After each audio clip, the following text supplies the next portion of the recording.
मगर सीमांचल वालों, मैं कहकर जाता हूं, न केवल सीमांचल, पूरे बिहार से एक एक घुसपैठियों को हम चुन चुन कर निकालने का काम करेंगे। भाइयों बहनों, ये घुसपैठिए हमारे युवाओं की नौकरी छीनते हैं, हमारे गरीबों के राशन से हिस्सा लेते हैं और देश को भी असुरक्षित करते हैं।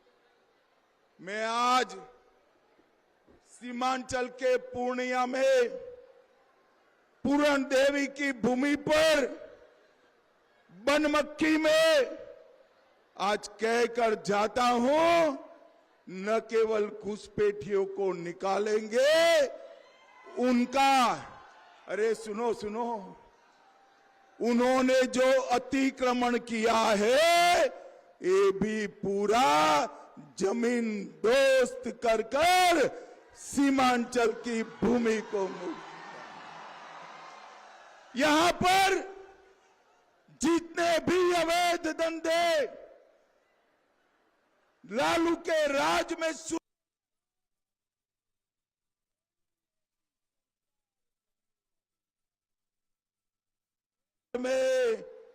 सीमांचल में एक एक अवैध गतिविधि को भारतीय जनता पार्टी और एनडीए की सरकार उखाड़ फेंकेगी, उखाड़ फेंकेगी। भाइयों बहनों, मुझे बताओ,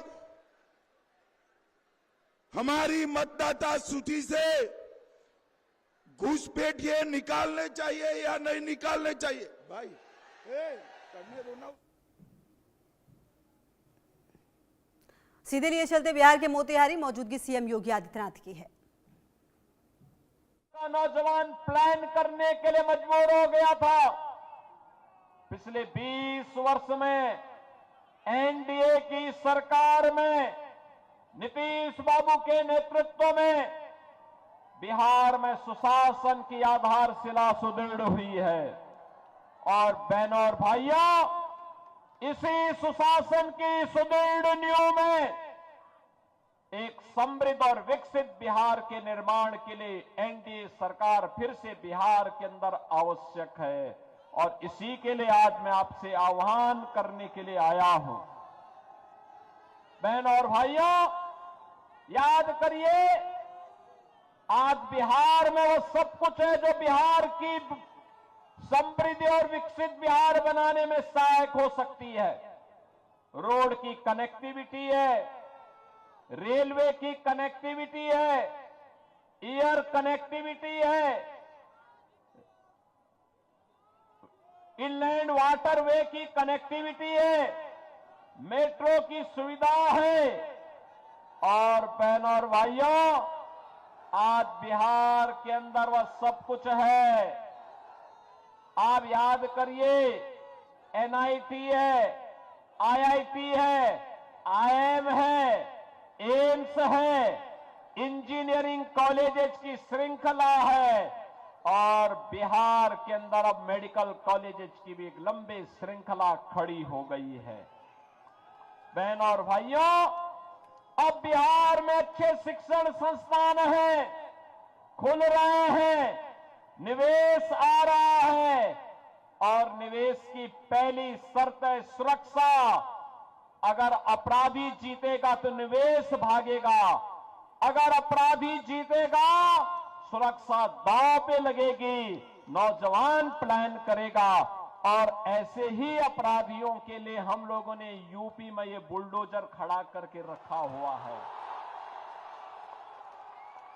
बहनों और भाइयों, ये जो बुलडोजर यूपी के माफिया की छाती को रौंदते हुए चलता है ना, धड़धड़ा के, उसकी हड्डी और पसली एक हो जाती है। और तभी तो यूपी का माफिया और अपराधी हुआ है पस्त और नौजवान को रोजगार मिला है तो वह हुआ है मस्त। बहनों और भाइयों, मोदी जी का नेतृत्व है तो विरासत भी है और विकास भी है। आप याद करिए, ये कांग्रेस के लोग क्या कहते थे कि राम तो हुए ही नहीं। आरजेडी के लोग खानदानी माफिया को बचाने के लिए और खानदानी माफिया को जिताने के लिए उसके दबाव में राम मंदिर की रथ यात्रा रोक देते हैं। इनका पार्टनर समाजवादी पार्टी उत्तर प्रदेश के अंदर राम भक्तों पर गोली चलाने का दुस्साहस करती है, लेकिन तब भी राम भक्त कहते थे रामलला हम आएंगे मंदिर, लाठी गोली खाएंगे मंदिर वहीं। और देखिए, मोदी जी के नेतृत्व में उत्तर प्रदेश में डबल इंजन की सरकार बनी। बढ़ते हैं आगे और अब बात करते हैं पाकिस्तान और तालिबान जंग।